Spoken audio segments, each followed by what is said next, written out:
I declare open this public hearing of the Joint Standing Committee on Foreign Affairs, Defence and Trade, Defence Subcommittee, in relation to its inquiry into the Department of Defence Annual Report 2023-24. This hearing will be broadcast on the Parliament's website, and the proof and official transcripts of the proceedings will be published on the committee's website. I now welcome the representatives of the Australian Strategic Policy Institute to give evidence today, and a little later we will hear from Anduril Australia as well. For the Hansard record, would you please state your names and the capacities in which you appear before the Defence Subcommittee? My name is Dr John Coyne and I am the Director of National Security Programs at the Australian Strategic Policy Institute, and I'm joined by... I'm Raylene Lockhorse. I'm the Deputy Director of National Security Programs at ASPI. Thank you very, very much. This hearing is a legal proceeding of the Parliament. The giving of false or misleading evidence is a serious matter and may be regarded as a contempt of Parliament. The evidence given today will be recorded by Hansard and attracts parliamentary privilege. I now invite you to make an opening statement before we proceed to discussion. Thank you, Chair. I'll keep my comments relatively short on the basis that ASPI has previously provided evidence on our submission to the committee. I guess there are a couple of points that I would like to highlight for the committee in relation to defence spending and that part of Australia which we at ASPI call north of 26 degrees south, which is northern Australia. And that is, first off, that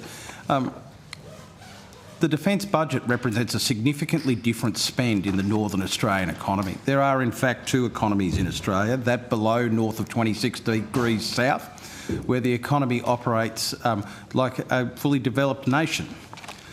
Where there is capacity, where the market forces operate in their truest sense. And then there is the market that operates above north of 26 degrees south in northern Australia, where the capacity is smaller, where the flexibility is that little bit more difficult.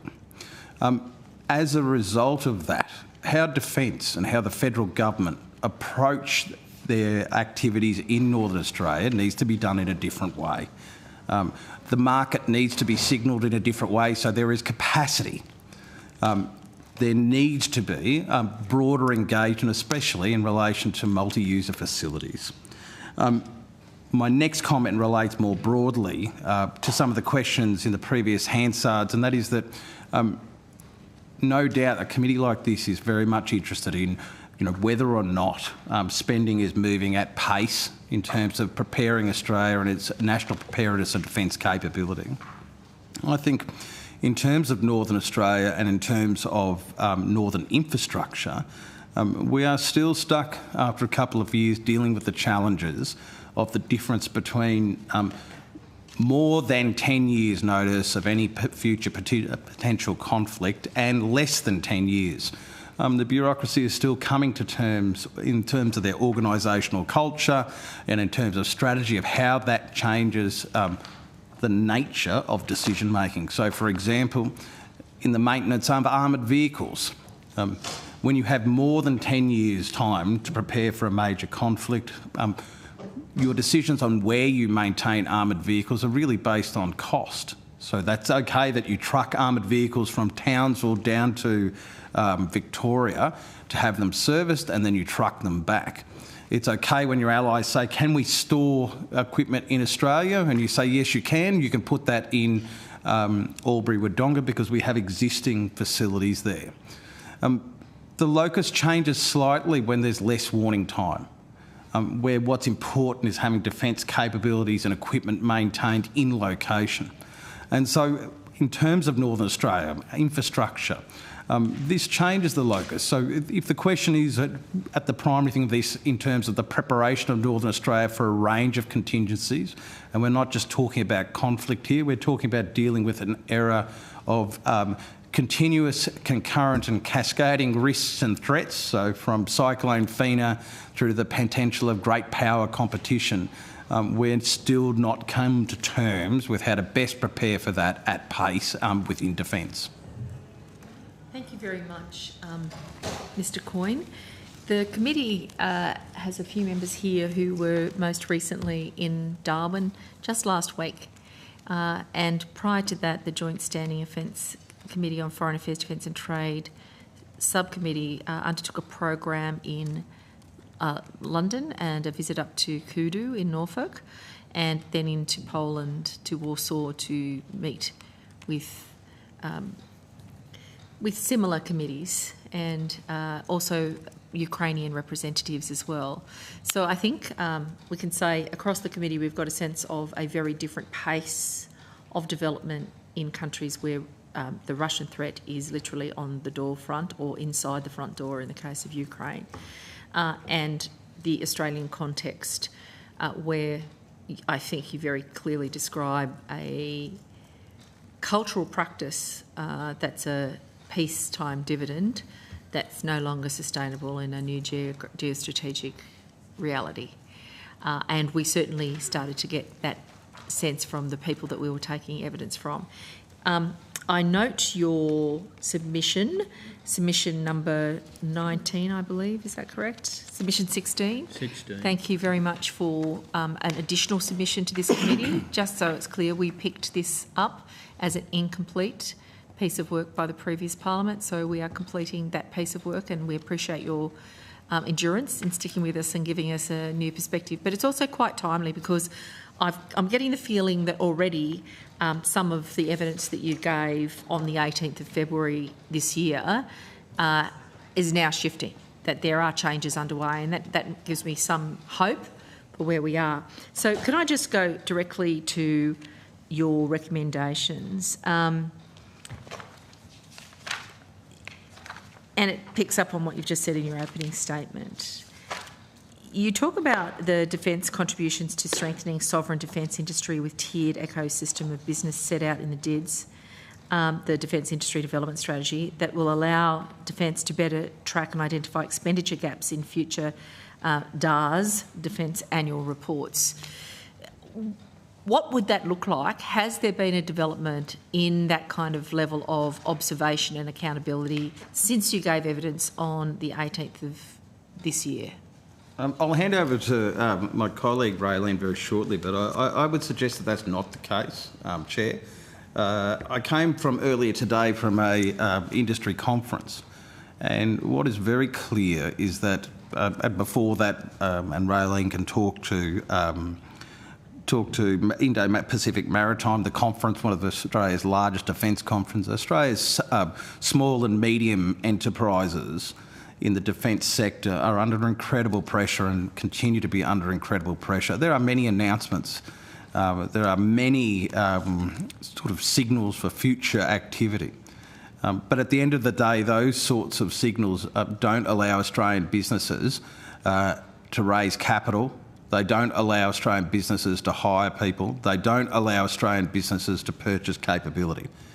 So we really do need to be focused on that ecosystem of our Australian small and medium enterprises. At the core of that is greater clarity and transparency of how dollars will be spent, where they're spent. I call to you the example of this is in Northern Australia in terms of spend on infrastructure. For 9 years, running a Northern Australian Strategic Policy Centre, Defence has said it's spending $8 billion on infrastructure over 10 years. The $8 billion stays the same. The US will announce that it's spending money, then they'll still, the announcement will be there's still $8 billion spending over 10 years. Defence needs to provide greater clarity to industry so that it can future plan. The fundamental reason why Crowley, a US company, is able to build fuel storage in Darwin is because a multi-decade agreement has been struck between it and the US DoD to allow that investment. So we need to look at that, how to increase our commercial acumen, how to engage with our small and medium enterprises, and at the centre of that is clarity. Many in the construction industry will tell you they lament and want to go back to the days of the old Green Book, where Defence sort of outlines its infrastructure build over many years in absolute detail. Defence doesn't necessarily want to do that, and rightfully so, because things and priorities change, but we have to find a better middling ground with that. Raylene, I don't know if you want to add further to that? Just before you jump in there, can I just ask you to compare what's happening with the submarine build and partnerships now established with shipbuilding entities by comparison to other parts of defence in terms of intersection with small and medium business, even primes? Look, I mean, and I'm just trying to. If the question is the submarine enterprise going forward and having greater engagement with industry than perhaps other parts of defence industry, I think that is the case. Is that in itself, the submarine efforts, exemplary for Australian SMEs? Not yet. At the end of the day, if you're running an Australian small and medium enterprise, and I don't represent those, I'm from an independent policy think tank representing my perspectives, and Raylene will represent hers. But at the end of the day, to raise debt, to raise capital, to invest, announceables don't allow businesses to do that. Cash flow allows that to occur. Sorry. I was just running a bit late, but you've got water and stuff, so you're all good. Great, thank you. In your submission of the 18th of February, you wrote Defence, you said, Dr Bristow actually said, Defence still clings to excessive secrecy and assesses its own performance against its own targets when it's clearly not delivering the military power Australia needs anywhere near fast enough. He talked about accountability and transparency. He also talked about the different style of investments that are required, something similar to what you've just said. And he compared it to the Congressional Research Service reports, which allowed people to have some sort of sense of certainty about what was coming down the line so that they could do the capital raising that they needed to do, build the workforces, get the skills ready, etc. That's been sort of counterweighted with, well, we need to be able to respond in different ways at different times. Like if we become a drone creating facility, like that may well have a very short-lived usefulness for us. If we scale up too big, it becomes wasteful. But could you just talk to where the risk needs to be distributed? So I understand between the government's risk and managing that, and the financial risk, which is the critical motivator for the business, the enterprise partners.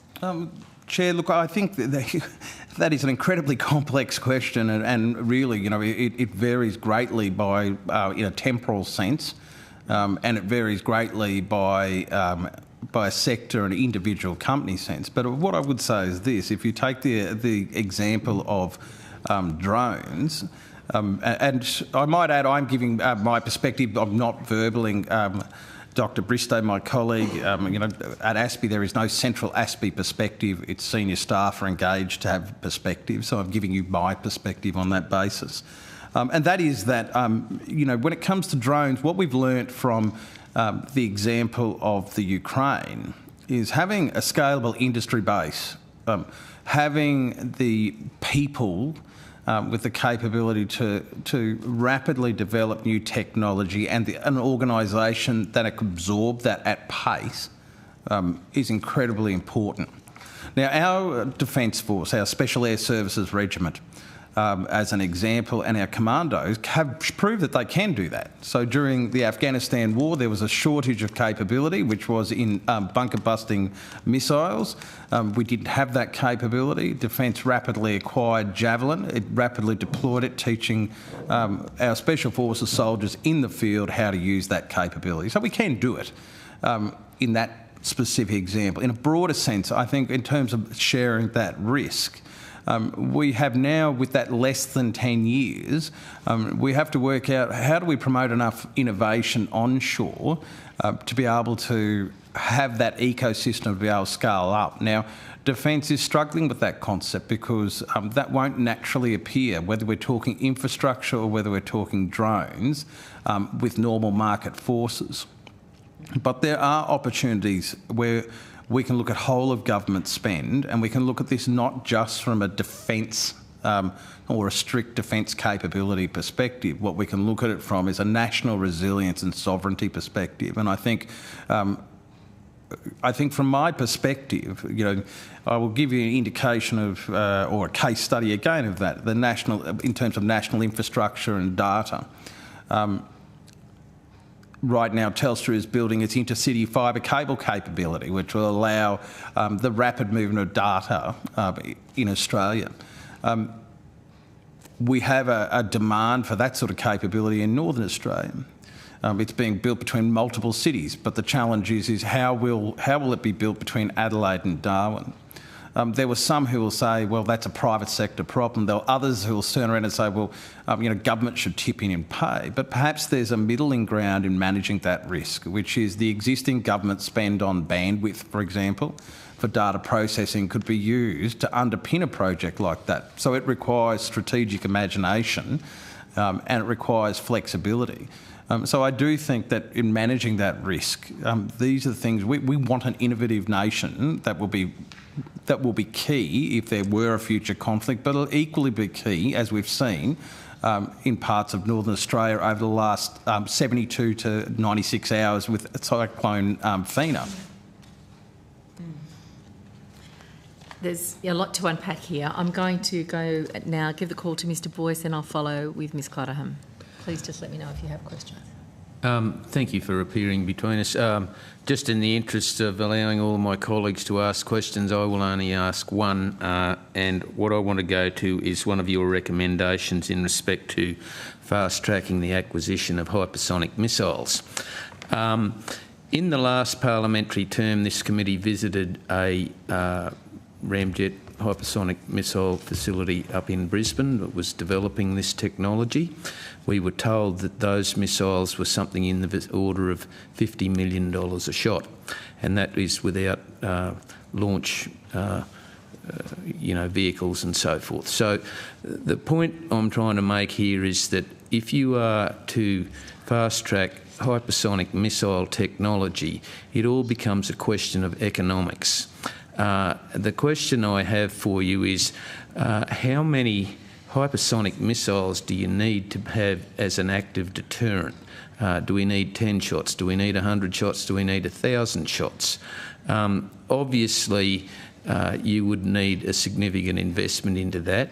And again, recently, members of this committee have travelled to Poland and spoken to the Polish government, etc., on the Russia-Ukraine influence there, and they are devoting 5.5% of their GDP to defence industry and general defence spend. So again, if we are to fast-track hypersonic missile technology, how will that affect the economics of that? What is the number that we need?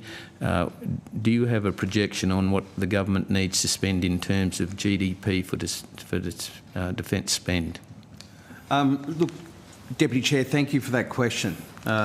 There's often talks around GDP and in an absolute sense in terms of spending. Like how much should we spend as a percentage of GDP? I suspect that is the wrong question. I suspect the question here is how much we can afford, for starters. I think the second one is what actual deterrence and capability do we want? So it's a rough argument, and I'm the first to advocate as a think tank. One of the great things about our democracy is that we can have there are multiple perspectives, and one of the great weights of being in government is having to make the decision of the compromises of what you will and won't do. So I think it's the wrong question to sit there and put it in an absolute sense that if we get to 3 point something or we get to 3% of GDP, we'll be ready and we'll be okay. I don't think that is the right way. What we want to be able to do is have a meaningful deterrent capability, and we have to, in doing so, make very difficult choices about what capabilities we do and don't take on. As I said earlier, the submission itself was written by a number of my colleagues. It represents each of their original opinions, and certainly we can take some of those questions on notice. I don't think there is an absolute... I don't think anyone could tell you in a factual, scientific way right now what number of hypersonic missiles Australia would specifically need. I think to do so is almost wet one's finger and put it in the air, Deputy Chair. And so I don't think there is a specific answer to that. What we can say, though, is that we do need, which we have a shortfall on, which is a meaningful way to deter enemies and potential adversaries in our approaches.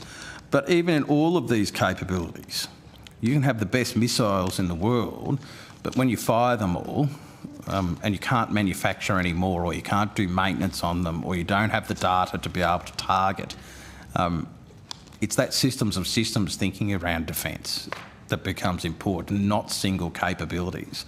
And I think a great deal of focus goes into single capabilities as opposed to how do we build systems of systems that better defend our country, that build national resilience, that maintain our sovereignty.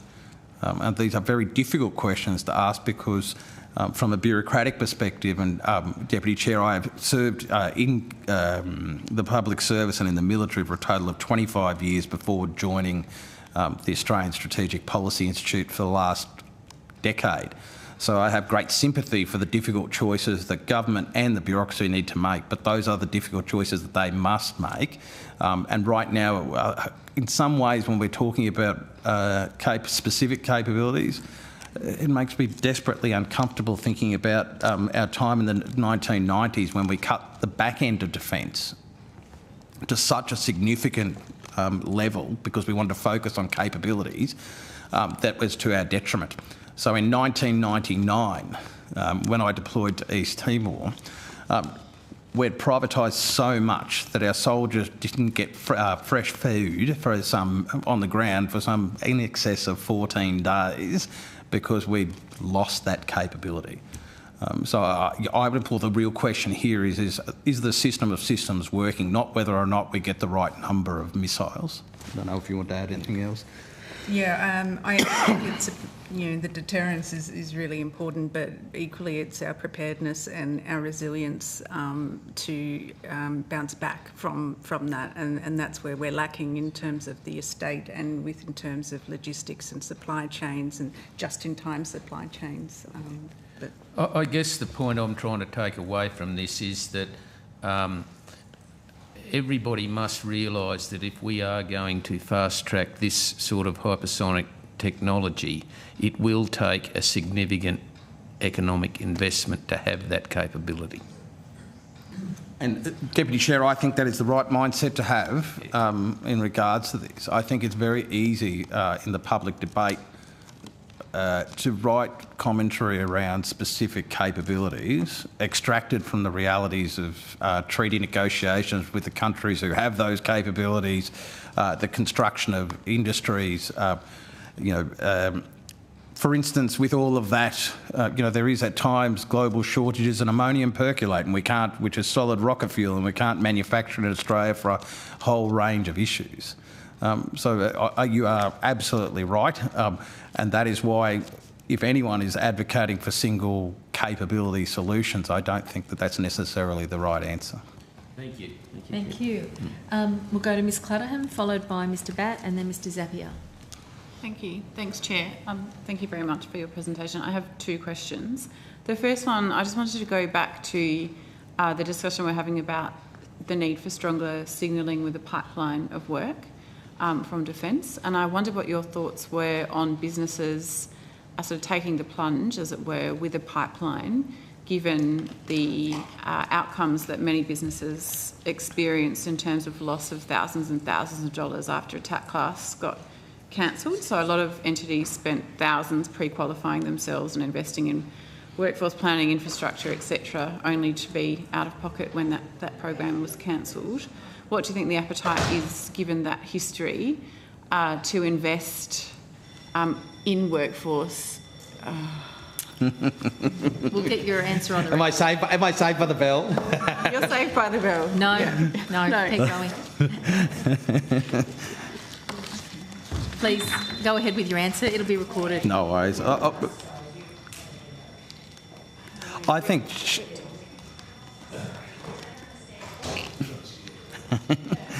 I think, Chair, that Australia's SMEs have been hit pretty hard, and sometimes even the figures even the figures of thousands or tenths of thousands isn't quite true. So, you know, in some of the tenders that were called off leading into the development of the national, with the Defence Strategic Review, then the National Defence Strategy, some businesses lost millions of dollars. And it you know, through bids and bid teams and all the preparation. Now, quite often I hear that you know, that's not lost, that money's lost by the company but not lost by government. But the fact of the matter is government will eventually pay for that down the track, or shareholders will pay for that down the track, or future customers will pay for that down the track. So the reality is starting a tender process, yanking it, and has real impacts on our economy, real impacts on businesses. Now, when it comes to small and medium enterprises, that impact is even more significant. So quite often, you know, I speak to defence officials and they'll say, you know, defence is a customer of choice. I would put it to you, for many Australian SMEs, defence is no longer a customer of choice. So I think... Lockhurst. Yes, so with stronger signalling. So I think in May this year, so after we presented in February, ASPI released the Cost of Defence report, budget brief, and we also released an election report, Agenda for Change. And we've talked about transparency in there quite a lot. And I've spoken about this quite actively in conferences and in Northern Australia, that the transparency is becoming less and less every year. It's very hard to interpret the annual reports and to reconcile them against the defence budgets. There are no clear KPIs to measure against. It says, you know, defence is 80% on track, but you know, there's nothing underneath that. And what we find with industry, and particularly with the construction industry, which is my background, is that we need stronger signalling and longer signalling. The next 3-4 years in the IIP isn't enough, particularly for the smaller companies. They need to know, you know, what's the next 10 years, and we need to be developing programs of work and not you know, small tenders all the time. That comes with the risk of, you know, having these panels where you only go to the chosen few, you know, major contractors, and then the smaller ones miss out. I think for smaller SMEs trying to get into defence, the problems are the long tendering times, the cost of tendering, the barriers to security, so getting a DISP security clearance and then getting personal security clearances. I believe that it's, you know, now nearly 18 months for a NV clearance, and a baseline which should be fairly simple. How many months? I will have to go and check the facts, but I believe it's up to 18 months. And then there's issues with dual nationalities, and so we're limiting our pool, and things like that can be fixed by siloing projects. Not everyone has to have access to everything in a project, so you can get, you know, the best researchers and other people, you know, workforce. But defence is no longer the customer of choice because they're not giving 5-10 years of work or pipeline. So a company is not willing to invest in the workforce, and particularly in remote locations, they're relying on FIFO, fly-in, fly-out workers, which ultimately increases the cost of the project delivery. And it's not investing in regional Australia in capability and long-term commitment there.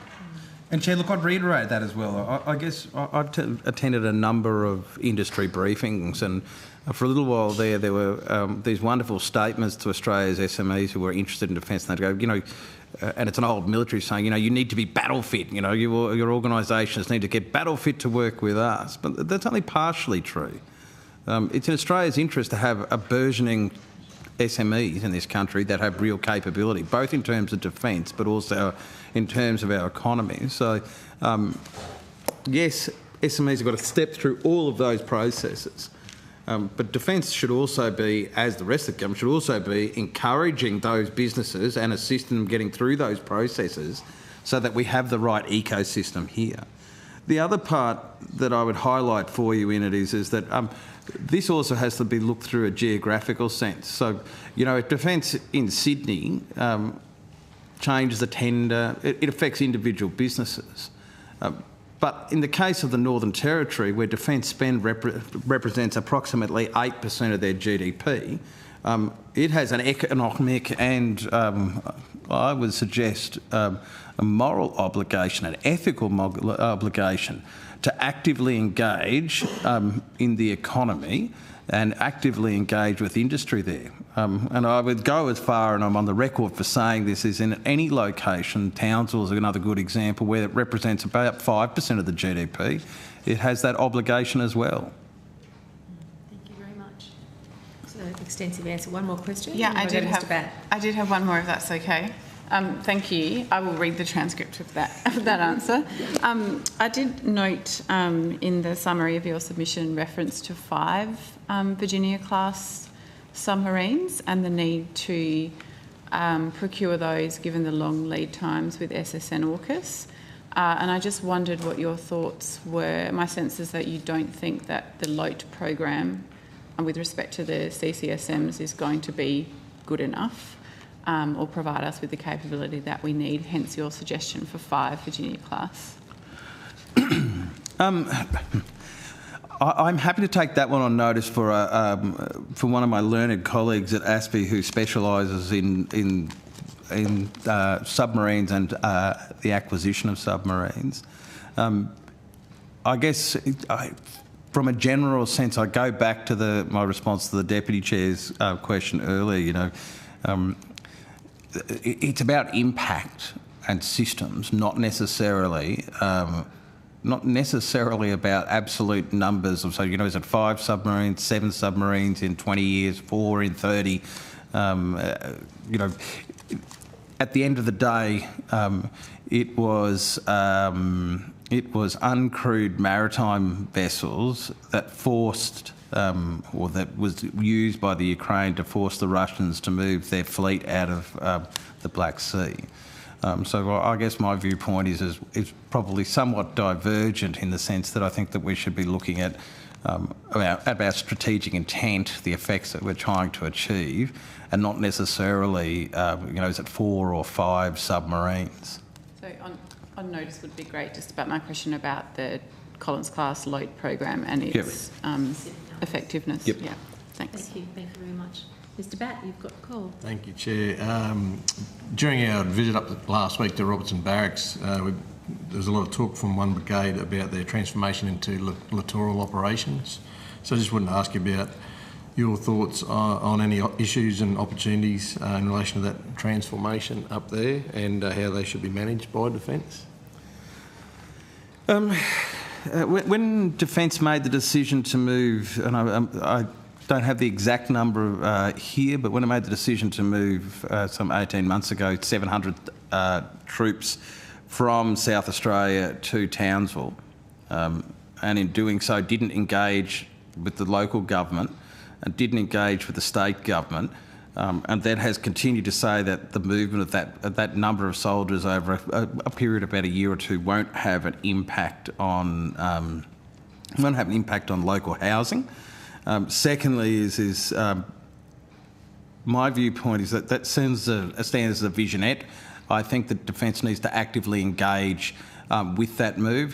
There is certainly some very mixed messages in the Northern Territory.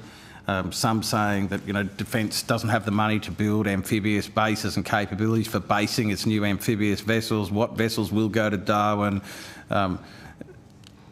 One group is saying that it'll be that they'll be moored off moorings in the harbour, but there's been no engagement with that. Others are saying that no, don't worry about that, that's not true. They'll be permanent. I think there's a lack of clarity if we're talking about the community, and we're talking about a town or a city, I should say, that is actively supportive of, at a government in the Northern Territory that is actively supportive of Defence. Okay, so Defence spends 8% of their GDP. So the Northern Territory government is interested in making sure and engaging with Defence. Local industry is interested in engaging with Defence. multi-generationally, there's great support for defence in the Northern Territory, and there's a broader understanding historically of the importance of Northern Australia and Darwin to the defence of Australia. So they're a captive audience. So my viewpoint is that littoral capability shift needs to really focus on engagement with the community. Secondly, it needs to look for opportunities of how we can create more with less through cooperation. There is no better training grounds in the world, and I say that without fear of being corrected on it. For instance, for fifth generation warfare capability like Delamere Range, it's a tough training environment. One of the reasons the US Marine Corps like going to Darwin, like going to the Northern Territory, because it's not easy. It's hard to train, it's a hard environment, and it prepares their Marines for future combat.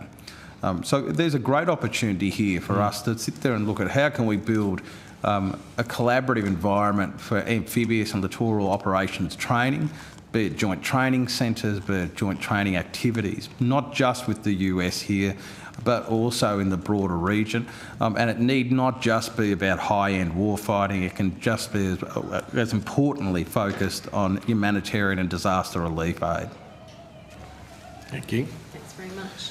I'll give the call now to Mr Zapier.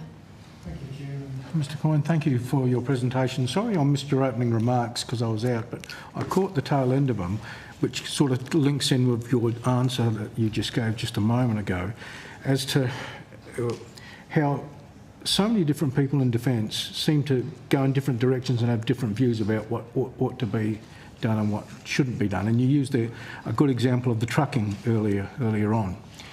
My question to you is this: why is it that there is not, in my view, one strategic coordinated view about what our priorities should be and how whatever money is allocated is best spent? Look, I think there is a coordinated view if we look to the Defence Strategic Review, parts of which were accepted by government, parts of which weren't. I think the National Defence Strategy has a degree of clarity.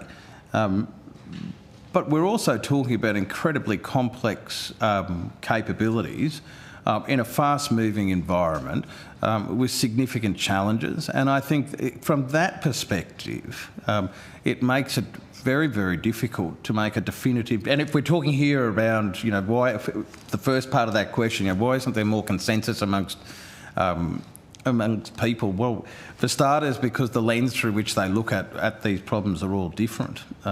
So from my perspective, and I'm unapologetic about it, I believe in the importance of strategic geography.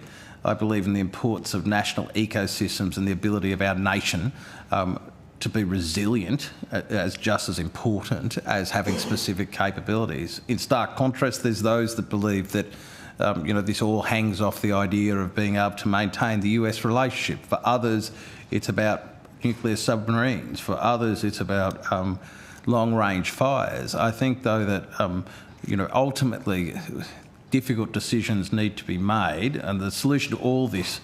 And ironically, I do a great deal of work in the national security space across the globe, and I've never met an organisation that has ever said anything more than we need more money.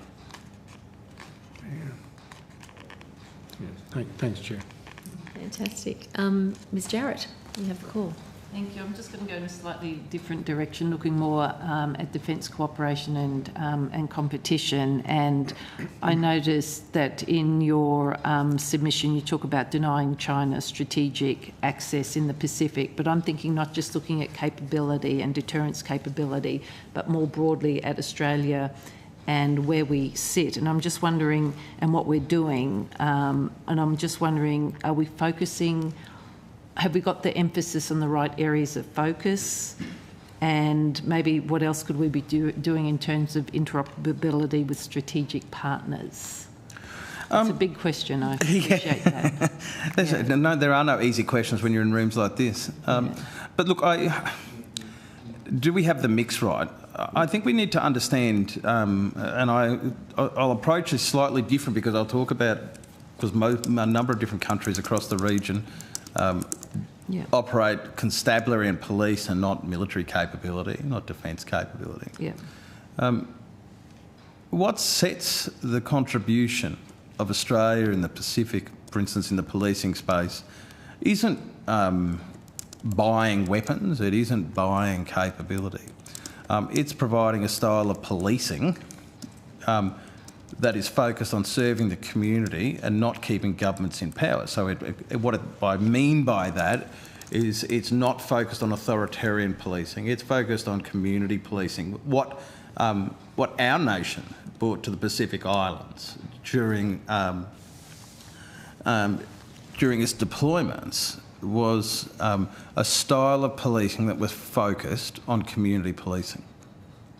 Okay, and that set us apart.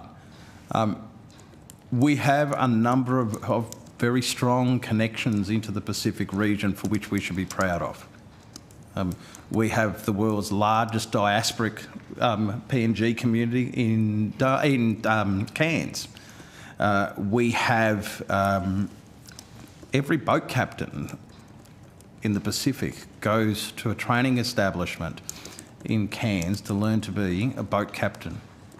Okay, so we have people coming here all the time. We have our businesses doing work into the region. If you have an understanding, don't get me wrong, nations across the Pacific will and do indeed take all aid that is given to them, but there is a strong cultural affinity, and culture is important. And there is a strong cultural affinity that goes across business, it goes across law enforcement, and it goes across diaspora. And that connection is multi-generational. We've had success in Bougainville, we've had success in the Solomon Islands, and we have that strong tradition. The second point I'd make in answering it is that, if I present, which I have the opportunity through on a number of occasions, the leadership courses from the Pacific Island countries in law enforcement and in the military. When we're talking about existential threats, they will consistently tell you the number one existential threat to their nations is climate change. Yeah. And the secondary flow-on effects from that. And so I think this is where Australia can set itself apart in that competition in a way that is not directly trying to do checkbook activities, nor is it necessarily militarising the region. Maritime security is important to Pacific Island countries, not just because it's of global power competition, but because of illegal, unreported and underreported fishing. It's equally important because of transnational serious organised crime. So I think we have an amazing role to play there in all of those spaces that need not just be about securitising and not be about more military training in that military sense. But there's certainly room for greater cooperation, and there's certainly a demand for that cooperation. I recently wrote a chapter for a book for the previous South Pacific Police Defence Ministers meeting. And there are a number of opportunities for us to continue to engage in this space, both with the direct security impacts of climate change, but also those broader impacts across transnational serious organised crime in a way that other nations, including China and the US, are not. Thank you. Thank you. Mr. Coyne, your analysis on North Australia calls for a reframing of the region to prioritise economic success, which was something you alluded to in your opening remarks. But you add in your submission that it's a foundation to build strategic deterrence by creating this economic capacity in the north. What do you think of Australia's current northern defence pivot? It is uneven. It's not moving at pace. It's quite often there is a deep resistance to it, Chair. People no longer they no longer say it's too hot, too far, and too expensive, but they'll say it behind closed doors. The fact of the matter is that I believe, through my research and my work, that an economically and socially prosperous Northern Australia is a secure Northern Australia. It creates exactly the kind of scalable industry base, exactly the kind of infrastructure that drives economic growth and the growth of our nation, but it also provides the scalable industry base to support any potentiality in terms of military operations. And without that, we won't be prepared. Secondly, and I think this is just as important, which is that there's various arguments about defence spend, and I don't think a dollar spent on defence, it will be very hard to prove that a dollar spent on defence will cause and create a dollar of activity in our economy. But we do also need to look at the opportunities of how do we harness around this defence spending. So, for instance, if it's in the interest of defence to have a maritime maintenance capability at Middle Arm in Darwin, and it's in the interests of mining to have it there, and it's the interests of the Northern Territory government to have it there. How do we pull together all of those things to make sure that we're growing these communities in that part of Australia? And I think that is of critical importance. You, in your analysis, proposed some rather long-term solutions. You've also impressed on us today the need for a clearer and more transparent brief from the Department of Defence so that there can be a more timely and appropriate response as well. So there's these two timelines operating at the same time. You reference a case study from Northern Australia, such as Qatar, for Northern Australia, such as Qatar and UAE. What's the timeline for this plan, and what are some of the ideas for interim success in the short and medium term? Look, I think, Chair, when I wrote that report, what I was trying to say there is that our north is as rich in resources, not necessarily oil, but as rich in other resources as Qatar and the UAE. Yet when we look at the economy and compare the economies of Northern Australia versus the economies of our southern states, we start seeing real disparity. We see a lack of investment. And there are a whole heap of reasons for that, not the least of which is the number of votes that are available in that part of the world. Without sounding cynical, I should say. But separate from that, I think my argument here is we're a powerful nation in our own right, a middle power.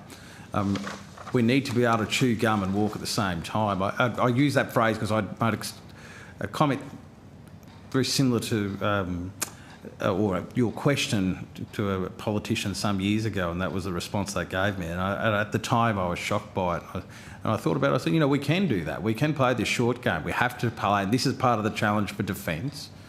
This is part of the challenge for our economy and building our nation, which is we do have to do things in the short term and we have to do things in the long term. So, and we have to find the balance between the two.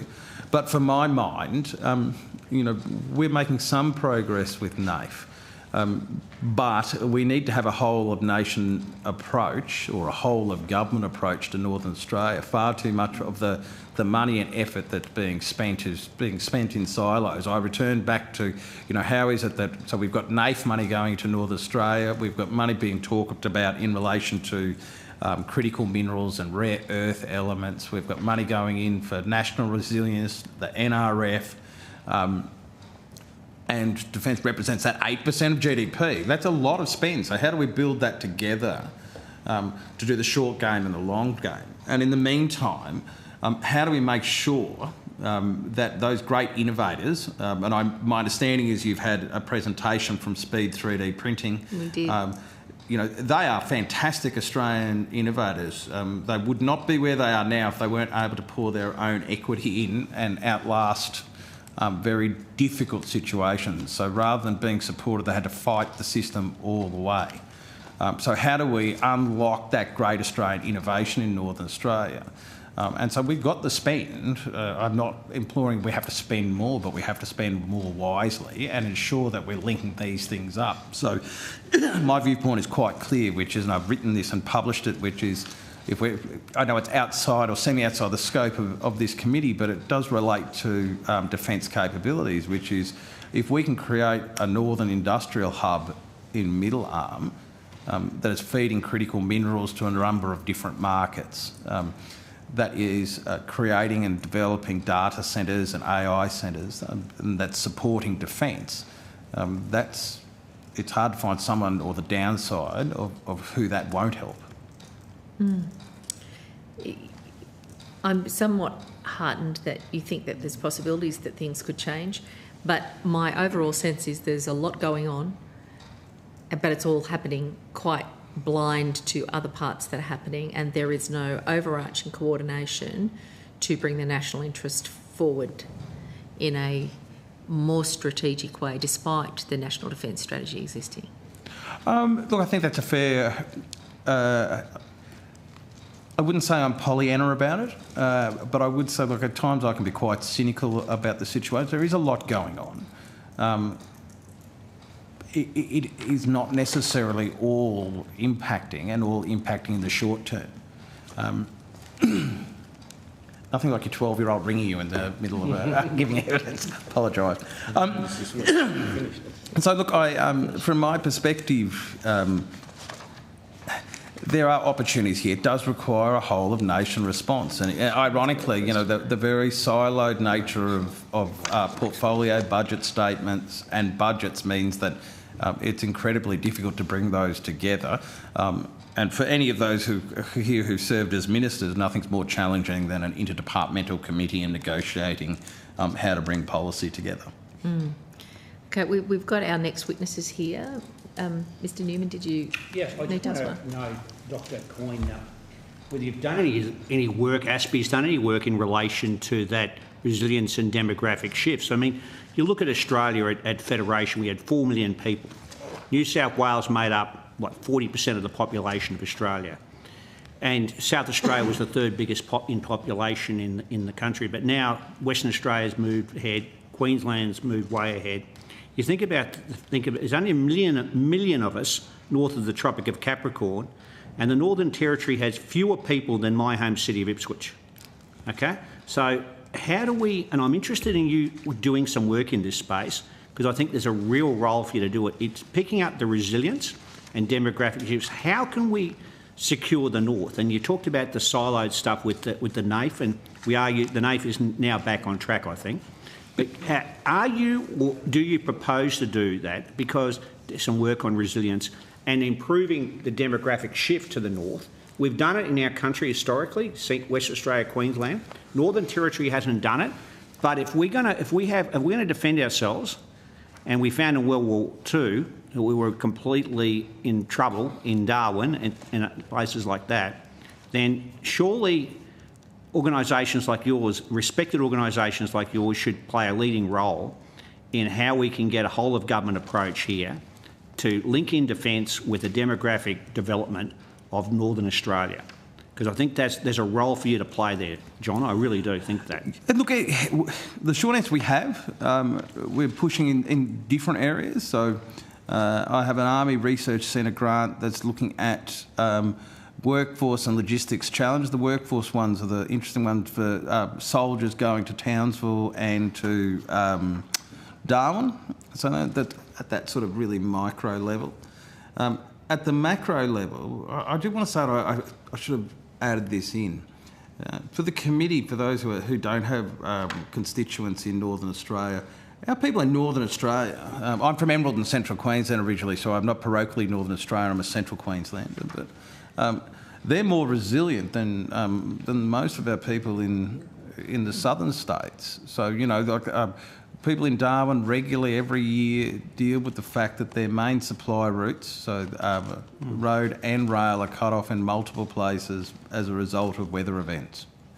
And they chip in together and they make that happen. Go to Cairns, North Queensland, where you've had multiple weather events over a consecutive series of years, and see how those people are coming together. So they're very resilient populations.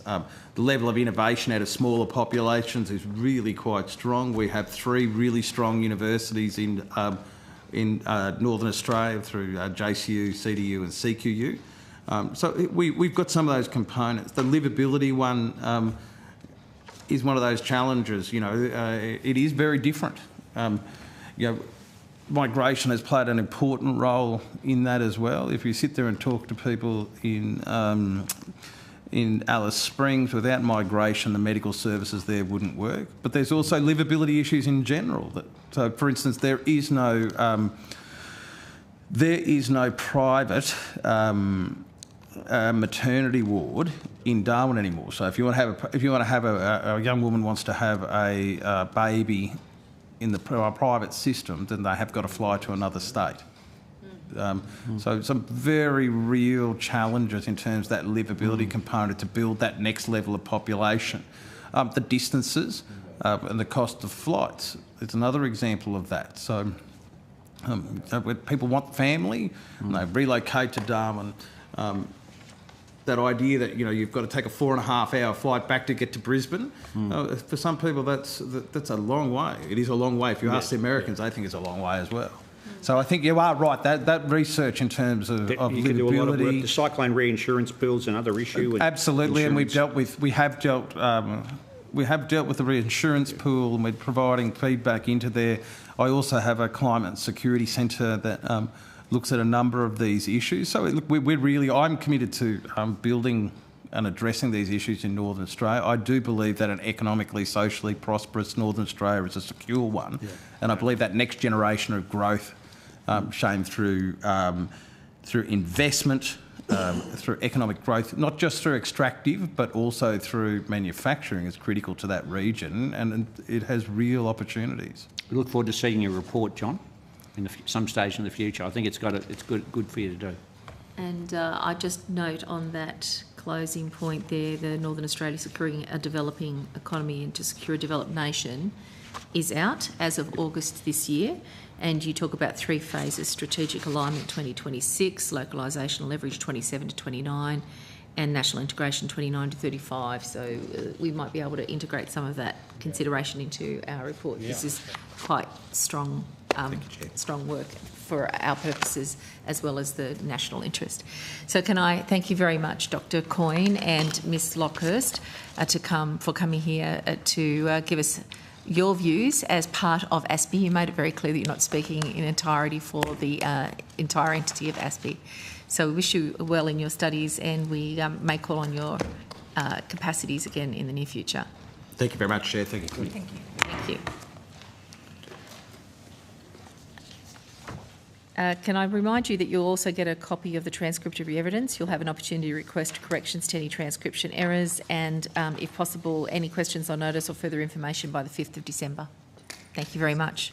I now invite representatives of Anduril to come forward.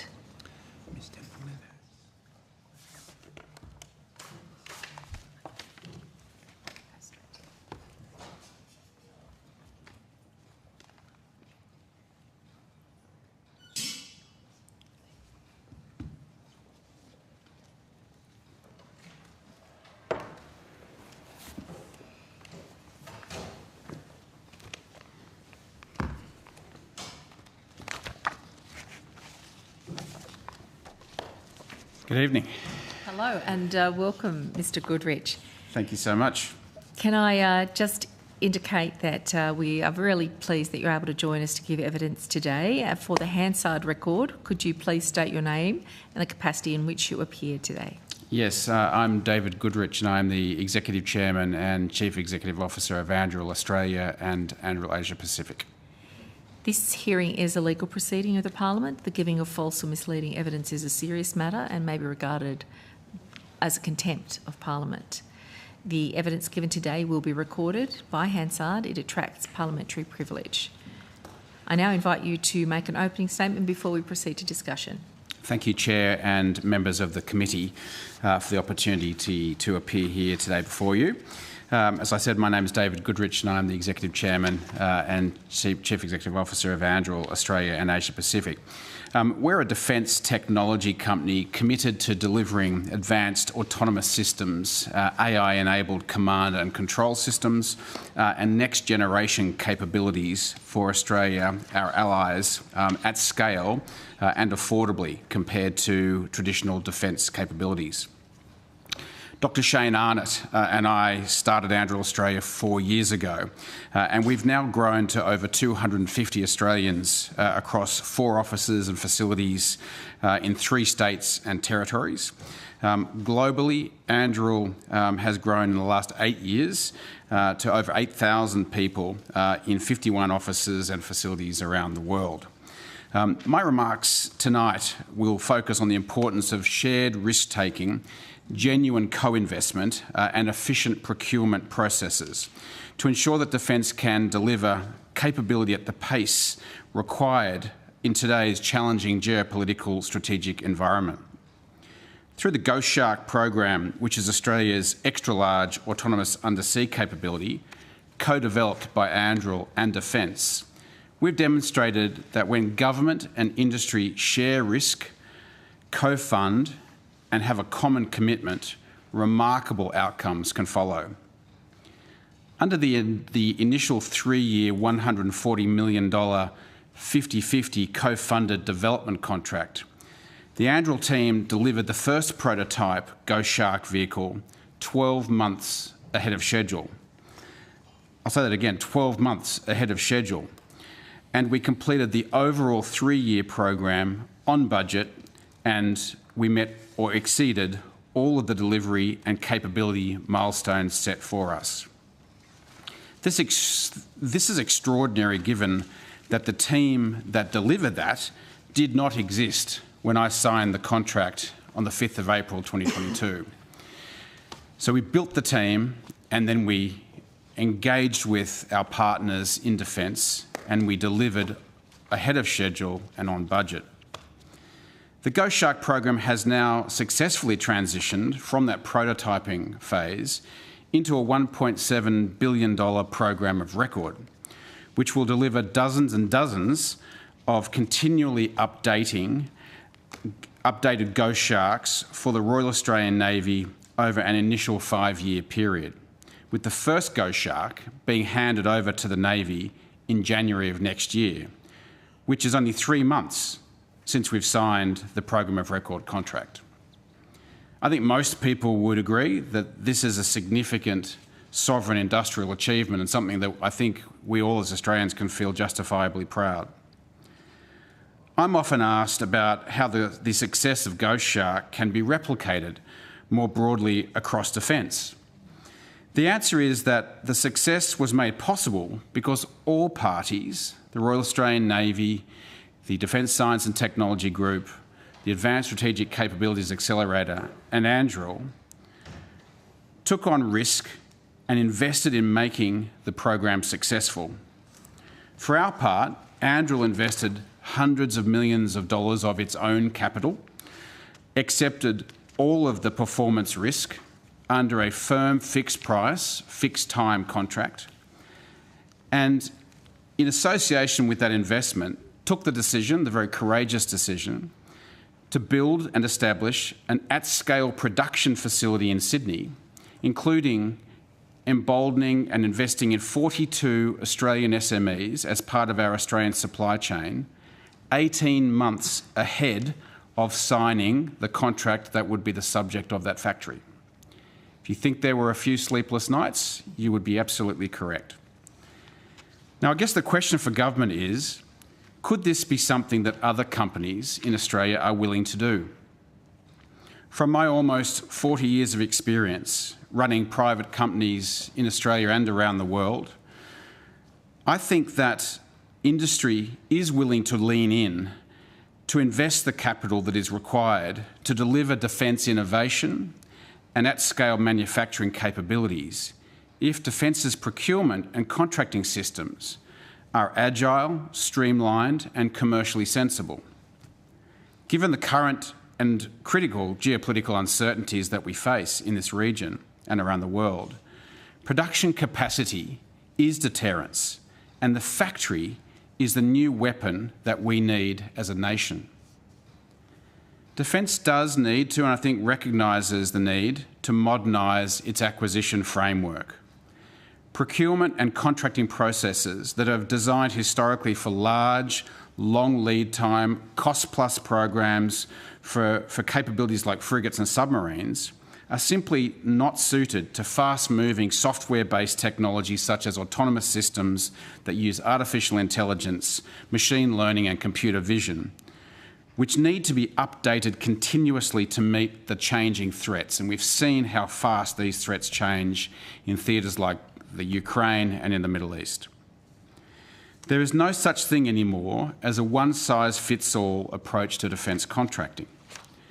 A new procurement model is needed, and it's one that supports the speed to capability, iterative capability development and continuous technology insertion, supported by shared investment, aligned incentives between government and industry. If companies take risk and they deliver successfully, they must be rewarded with substantial contracts that allow investors in those companies to earn a market-based return on the risk that they have taken. If Australia is to deter a great power aggression in the coming decade, we have to move beyond the risk aversion that is baked into legislative instruments like the PGPA Act, Commonwealth procurement rules, and the threat of an ANAO audit, which leads to an allergic reaction to sole source contracts. The reality is that tendering is expensive for industry, and it isn't the only way to ensure that value for money, necessary value for money, is achieved, or does it always encourage innovation? We need to move towards a more balanced approach between these traditional and appropriate contracting models for large programs and sensible risk-taking where innovation, co-investment, speed to capability and sovereignty are acknowledged as part of that process and rewarded for taking risk.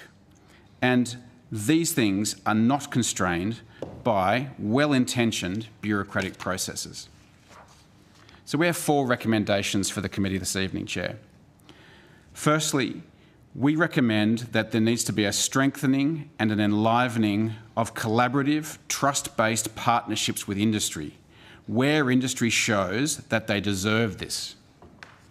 Secondly, we need to focus on delivering shared operational outcomes rather than using rigid, slow, over-detailed and over-documented specifications which are often out of date before they are even issued. Thirdly, we need to encourage industry co-investment models that make industry genuinely accountable and incentivised to invest their own capital by guaranteeing that they will be awarded a commercially viable and a commercial scale contract if they succeed. Now, there are 2 sides to that coin. The other side of the coin is that if we don't succeed, we should suffer the pain and financial loss associated with that process. So we are rewarded if we do succeed. If we do not succeed, we should not be bailed out by the taxpayer. And finally, we need to plan, government needs to plan for at-scale production and budget fully for the program of record that would follow a successful prototyping phase to ensure a smooth transition between the prototyping phase and the at-scale production commencement to avoid the risk of slipping into that well-described category or component of a company's nightmare, which is the valley of death between those 2 phases. Anduril Australia is ready to grow and expand our partnership with Defence across all domains, not just the maritime domain, to help build a strong and enduring sovereign defence industrial base for our nation. Anduril has proven that Australian industry can deliver the autonomous capabilities that our nation will need in the event of a global conflict. If we think innovatively, if we act decisively, and if we contract efficiently. I welcome any questions that you may have. Thank you. Thank you very much, Mr Goodrich. If I can, there's so many questions to ask, but first of all, can I congratulate you on that program, the Ghost Shark? In Australia, I think that this is a really important case study for us to understand and get our teeth into. So one of the roles of this committee is to get into the public place and understanding of what we are doing in terms of investment in the nation's defence. So can you just, give us a layman's version of what is the Ghost Shark, why do we need it, and why did your company take the risk to invest, and how much did you invest? The Ghost Shark is an extra-large autonomous undersea vehicle, an autonomous submarine. It is a capability that can necessarily be produced at scale at a very low cost compared to a crewed submarine. And as a result of the autonomy that is built into the software that is embodied within the Ghost Shark, it can do very, very long missions that are a subset of the missions that a crewed submarine can do. And because it doesn't have human beings in it, and because it's much, much, much lower cost, you can use these autonomous submarines to do the dull, dirty and dangerous activities where you would not want to put our sailors in harm's way. So they can get a lot further forward into the areas of concern, and they can communicate between each other in such a way that they provide a formidable deterrent to adversaries who would seek to send their own extremely expensive crewed submarines into our area of operations. Australia has over 37,000 kilometres of coastline, which is an enormous coastline. We're a very small population, relatively speaking, and a relatively speaking small defence force. So the use of autonomous systems for a country like Australia is extremely logical.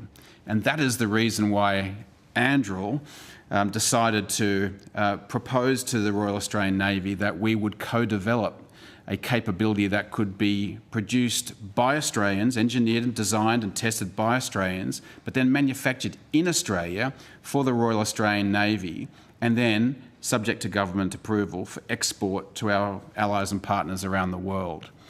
We've invested hundreds of millions of dollars in this program by firstly acquiring the core intellectual property in the United States.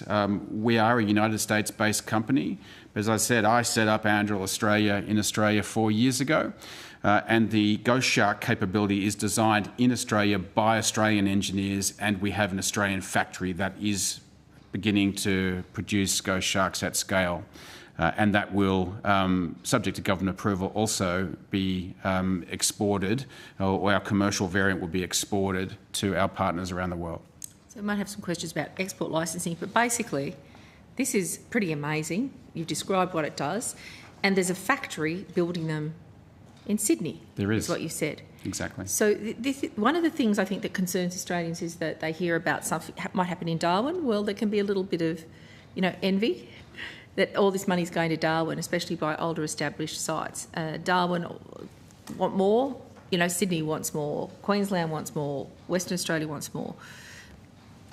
What is happening in New South Wales? I'm asking as a New South Wales senator, why did you choose there to actually undertake this project? How many small and medium enterprises are connected into it, and where are they distributed across the country? The Ghost Shark is a capability that is world class. It really is world class, and it wasn't just the Deputy Prime Minister when he announced the signing of the $1.7 billion program of record saying that because we're Australian. It is, I think, justifiably something that we can feel proud of, because we were able to deliver the program collaboratively with Navy, DSTG and ASCA in 3 years that countries the size of America have been unable to deliver in 10 years. The US program has been 10 years in the making. They still don't have a boat in the water, and they have put 1.2 billion Australian dollars into it.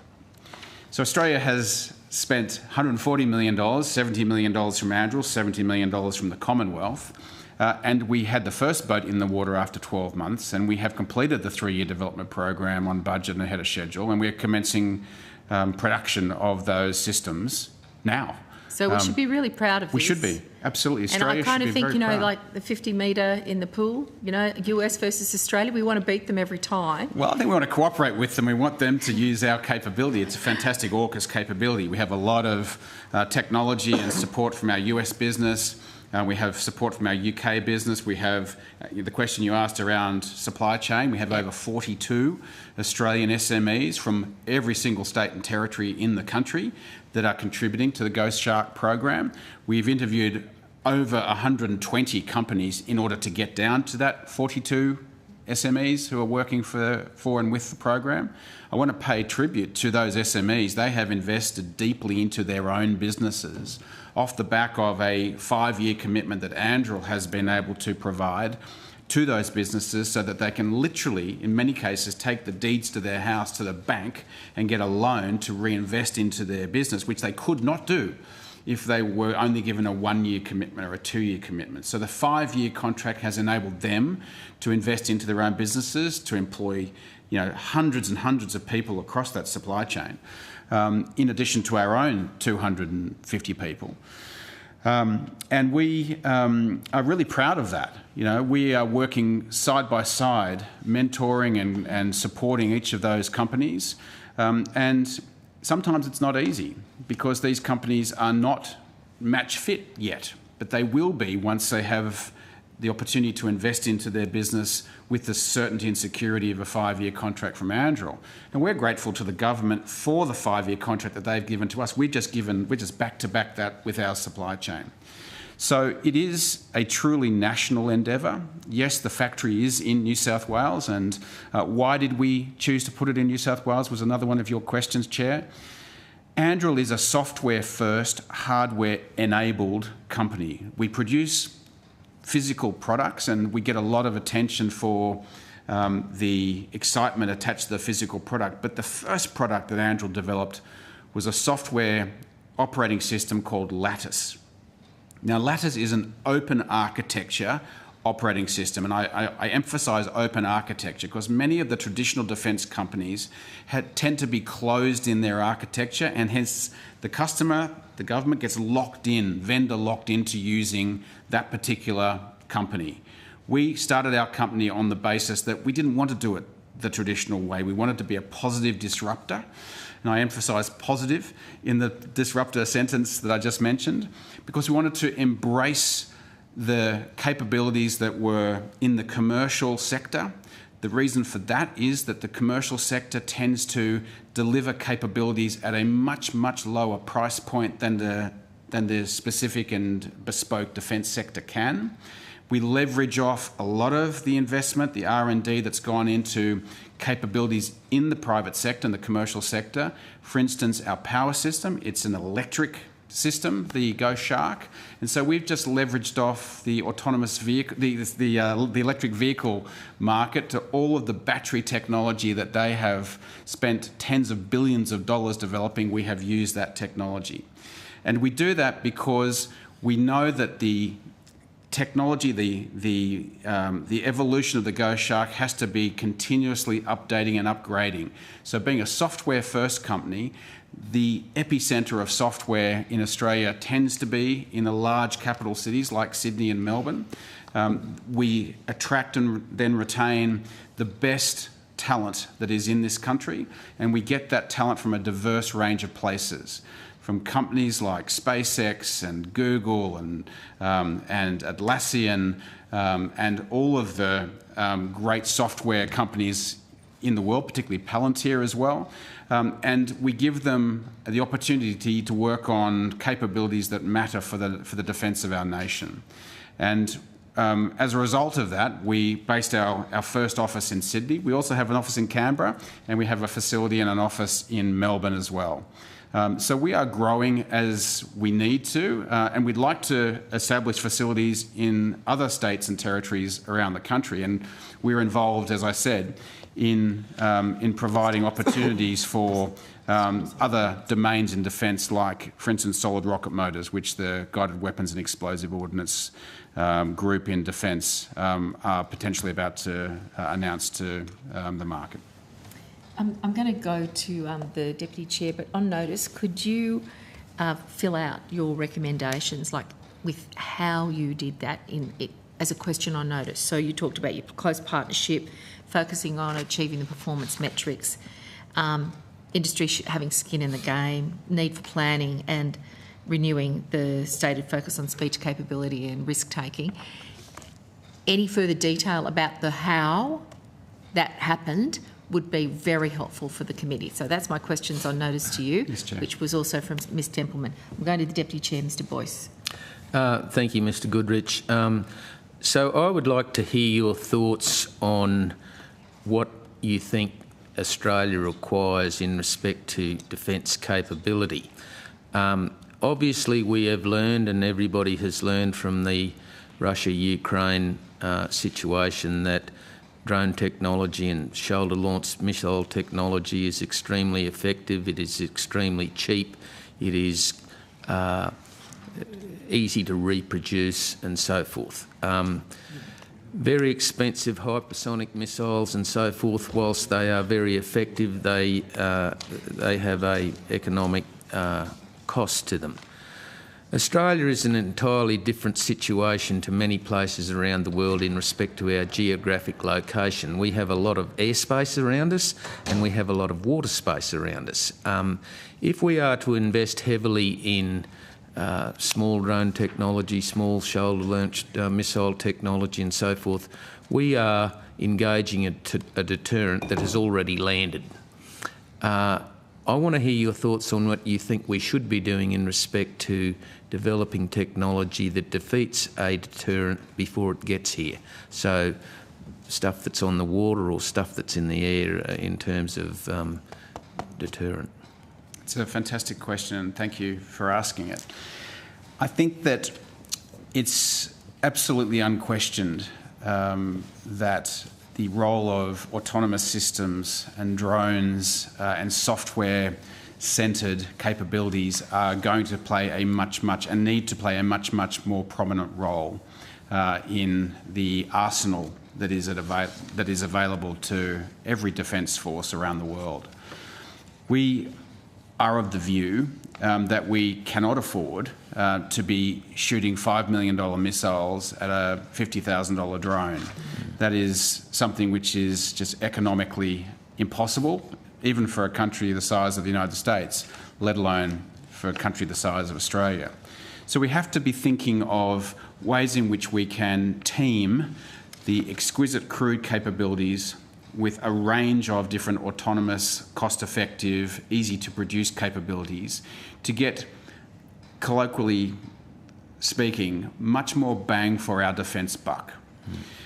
So if we are clever about the way in which we approach this, we can continue to invest in the crewed capabilities which the government and the department are investing into. These are critical capabilities, and I'm specifically referring to crewed submarines. You might expect that I would say that we do not need crewed submarines. I, in fact, believe that crewed submarines are fundamental to the defence of our nation.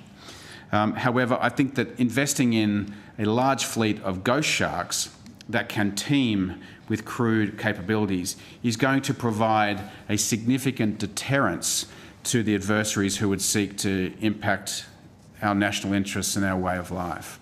So I think that we need to invest in capabilities where we can produce them in Australia, because in the time of a conflict, a global conflict, our supply chains will be disrupted. We've seen what that looked like in a pandemic. A global conflict will make a pandemic look like a picnic. So we need to be prepared to be able to produce a range of capabilities in our country.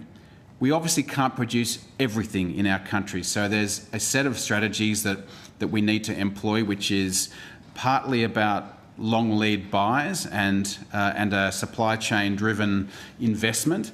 I'm thinking of things like long range weapons. I'm thinking of things like fuel supply. But then there are factories that we can build, and as I was saying in my prepared remarks, the factories of today are a deterrent for a country potentially deciding to try to take on Australia. If they know that we have the ability to produce capabilities en masse at scale, very economically, they may decide not today. And a conflict deterred is a conflict that is potentially one that may not happen. So my view of things is that we need to find a better balance between purchases of large amounts of sovereign capabilities like Ghost Shark and like other drones that we manufacture in Australia, and we need to make sure that we've got the right exquisite crewed capabilities that provide that level of deterrence that an uncrewed capability cannot. We are investing significantly around the world in massive facilities to produce capabilities that the Allies need. AUKUS is an opportunity. AUKUS Pillar 2 is an opportunity to work smarter together and to invest from the alliance's perspective, in one place to do one thing, another place to do another thing, but potentially distributed manufacturing of those things, no matter where they are developed, in all three countries. That's a smart way to use the alliance and the trust and the relationship that goes back decades and sometimes centuries, or a century, in a very compelling way that our adversaries do not have that luxury. So I think what we need to be thinking of is using the scarce resources that we have to get better bang for our buck. Yeah. Just to build on that a little bit, I watched a program recently about the Second World War and why the Allies had air superiority in Europe. And it had nothing to do with strategy or how well you flew an aeroplane or so forth. It was industrial capability which won the war. If you apply that same scenario to modern-day warfare or perceived modern-day warfare, the people that you deal with, government departments, international allies, so forth and so forth, the need for industrial capability, to me, seems to be absolutely paramount in any defence capability. How do you feel Australia is positioned in respect to its industrial capability? I think I can answer that question even more broadly, Deputy Chair, in saying that I think that even the United States is in a perilous state. The facts are that if a peer-to-peer conflict were to occur, the analysis by esteemed agencies in the United States would see the US running out of weapons inside of 8 or 10 days. And that's the United States. From Australia's perspective, I think we are in a very similar set of situations. And you're absolutely right. The reason that the World War II was won was because the United States was able to outproduce its adversaries. They were able to retool their car-making factories to produce airplanes. They took the opportunity to not build exquisite airplanes, but to build airplanes that were good enough, and tanks that were good enough. They weren't as good as the German tanks, but they were good enough. And so the Americans arrived on the scene with a phenomenal industrial base behind them in World War II, and they were able to prevail. The statistics are that China has hundreds of times more shipbuilding capability than the United States does today. That is a huge concern. And America is seeing the era of that underinvestment, and they are turning around. I think Australia needs to learn from that as well, and to invest into industrial capability that would allow us to build vast quantities of weapons, vast quantities of capabilities that could be used in an ongoing sense, because a war will not be over in what modern warfare thinking has lulled us into a false sense of security and thinking that it won't be over in a couple of weeks. We've seen what's happened in Europe. Any conflict that starts is going to be a war of production, not necessarily a war where the most exquisite, the stealthiest capability will prevail. Thank you, sir. Comprehensive answer. Thank you very much. I think we have a question from Ms Phillips. Thank you. Well, I was very lucky to see Ghost Shark at HMAS Creswell a little while ago. So I guess my question comes to testing of Ghost Shark and other autonomous undersea capability. And I know we've got the East Australian exercise area there off the coast, but what can the government do to invest in facilities, like you were talking about in the previous answer about ramping up that capability for Pillar 2 and autonomous undersea capability? I've got to give credit to Defence. They do have a large number of programs and testing programs that industry is invited to participate in.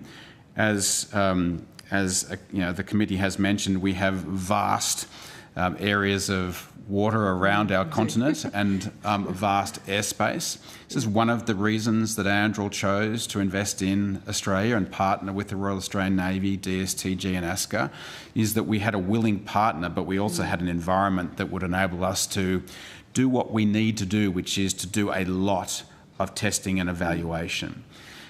We didn't just produce 3 ghost sharks in 3 years. We actually produced 4 ghost sharks in 3 years because Andrew invested in a 4th ghost shark on its own balance sheet, not part of the collaborative development program.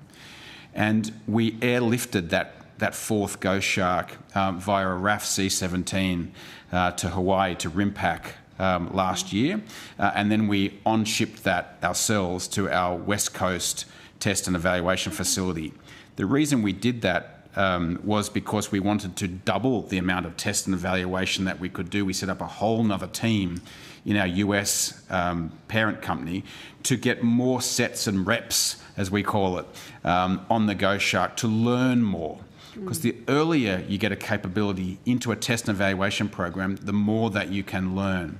And I'm actually proud to say that the engineering changes between the first ghost shark, the first prototype ghost shark, and the second one, they're not 3 identical ghost sharks. They are evolving capabilities. But the engineering difference between the alpha, as we call it, that we put into the water 12 months ahead of schedule, and Bravo, the second one, was 50%. Yeah. And what that means is that we were able to use that accelerated test and evaluation program to improve the capability and outperform the objectives and the measures that the Royal Australian Navy set for us because we were able to do more and more testing.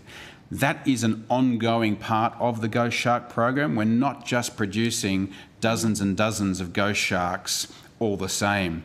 There will be a rapid evolution and iteration of Ghost Shark as the Royal Australian Navy sets the pathway for capability. There'll be new payloads that go into Ghost Shark that deal with the threats that the Navy is confronting. And so the Ghost Shark will always be on the cutting edge and ahead of the threats that will be continuously changing. And that's the magic. The magic is you've got to get your capability into the hands of the warfighter and you've got to continually iterate and improve it. And that's the way that we will win. Did you have a question, Ms. Clattery? Oh, yeah. Well, no. I do. I have a question and 2 requests. Just before I ask it, I just want to declare for the record that in our previous lives, Mr. Goodrich and I negotiated a defence acquisition contract on opposite sides of the table. So I just declare that for the sake of good order. Mr. Goodrich, my 2 requests. The Chair has requested on notice for you to outline how you think the 4 recommendations could be achieved. And in relation to the first one, which was that collaboration, trust, broad partnership, could you also address who had to drive that? Who was the driver of that? Was that industry, Andrew, or was Defence totally on board with that? I can answer that now if you'd like. I think it's a great question. Sure. We've got enough time. We're running close to the wind, but anyway, off you go. It's just a great question. And for the record, I was on the Commonwealth side of that negotiation. So I was on the industry side. Because in my previous life, I had the privilege of negotiating Commonwealth contracts for the taxpayer. And it was a very nice negotiation. So thank you so much. To be totally fair, it was a full collaborative spirit. And that is a core part of the success of the Ghost Shark program, that all of the partners work together from a governance perspective, from the CEO and 2-star level, down through the working level, down to the working groups. There was a strong governance process and an honest and open desire to do things that were in the best interests of the program.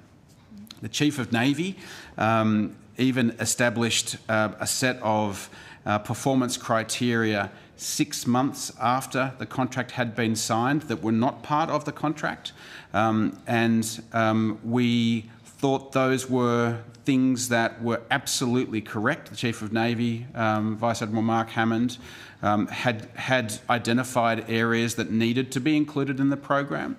So we included them in the program. They cost an enormous amount of money more than we had budgeted for the program, but we did not charge $1 more. The reason for that was that was the right answer. The Chief of Navy had come up with exactly the right criteria that needed to be met, and so we did that. We did not seek an extension of time. Is that a risk to a less capitalised company? Oh yeah, definitely. Right. Definitely, yeah. So can you give your thoughts to how that might be addressed? Where risk is aligned? Like, what does a basic structure look like? Because I think you've opened up a really important... It's a great question. A really important part of what the challenges are. So how can we scale this across industry? And how can other companies have a facility that when it becomes clear to Defence that this needs to be reshaped, that there's an adaptive capacity without it being, add-on extra for pure profit and just, having a bit of a go because you can and you think it's, free money because it's the government's. To avoid that. Yeah. Yeah. I think the answer to that question is that not every company can be in the defence industry. It takes a certain scale and capital structure to be able to serve such an important customer. I know that's probably not going to be a very popular answer, but it is the truth. And companies that are undercapitalised and choose or want to work in the defence space, I think are taking a huge risk onto their own balance sheets and probably into the owners' lives. A company like Anduril that is prepared to spend its own money to raise its own capital. We've raised in excess of $8 billion over the last 8 years. The company is valued in excess of $32 billion today, has the right amount of scale to take those risks and to make those bets. We do this across all of our capabilities. We invest into the development of a capability that we believe is important to the Department of Defence in whatever nation that we're working on. Then we put that capability into the hands of the customer and they use the capability and give us really valuable feedback. Our view is that if that product is good, the customer will buy it. And that's what I said in my opening remarks, in that if a company takes the risk and their investors are prepared to back them to take that risk, they have to be rewarded by having a commercially scalable contract at the end so that that risk can be paid back to the investors. Where I think we have fallen down in Australia is that we innovate exceptionally well, and that's hard to do, but at scale manufacturing is about 1,000 times harder than innovation. And unless there is a scalable, a commercial scale contract at the end, you cannot afford to take the $60 million risk like we did and build the factory if you don't have confidence that there's going to be a contract that can justify that. So I'd like to have an answer as to how this can be scaled across small and medium enterprise. I don't know there really actually is an answer that is one that I think everybody wants to hear, that you do A, then you do B, then you do C, and suddenly you've got a solution. The real solution is to make sure that you are, as a company, properly capitalised in order to be able to confront and successfully navigate those vicissitudes of change, because there will inevitably be change along the way. So on notice, you indicated the PGPA Act, the Commonwealth Procurement Practices and the fear of an ANAO audit breaks. There's a reason there breaks, because there are people who try to have a loan of the government, and that can happen at scale and it can happen in smaller ways. In place of that, I think you propose capability as service, yes, as a model. Now, we have run out of time to take evidence on the record today, but could I ask you to sort of flesh out what your concerns would look like if PGAPA, Commonwealth Procurement or ANAO audit got into the middle of the process that you've described for us today, what that would look like? critical points of interruption, what would occur, and then what does capability as a service, as a robust, transparent and accountable to the Australian people model of procurement really look like? That would be great. Is GoShark aligned with minimum viable capability, or is it top class? The good enough. OIC is the capability of GoShark. Yeah. Was that the strategy with GoShark, or is it? I think gold GoShark standard? as a capability is world class. So it's not minimum viable capability, it's actually exceptional capability. It's cutting edge capability, but it's only going to continue to evolve and improve. In terms of minimum viable capability from a production perspective, we're probably on the limit of it not being commercially viable, but we expect that there will be export opportunities for us and our supply chain and Andrew Australia that will make it rewarding for our shareholders. Thank you. Wonderful. Thank you very much indeed. I want to thank all the witnesses from the Australian Strategic Policy Institute and Andrew Australia for coming this evening. You have been asked to provide a little additional information. If possible, to provide that to the Secretary by Friday the 5th of November, we would really appreciate it. You'll also be sent a copy of the transcript of your evidence, and you'll have an opportunity to request corrections on any transcription errors. Just a point of clarity, 5th of December, not November? Because I think we're past that. Yeah, sorry, 5th of December, November, it says here, but great. actually, we just choose a month, and I think December might be appropriate, right? Could I thank the committee and all the members who've attended, witnesses for their time this evening, for our Secretariat and Broadcasting and Hansard for their contribution to making this a public inquiry in the interest of the nation with regard to the defence of this great place we call home. Thank you very much, Mr Goodrich. I declare the public hearing closed.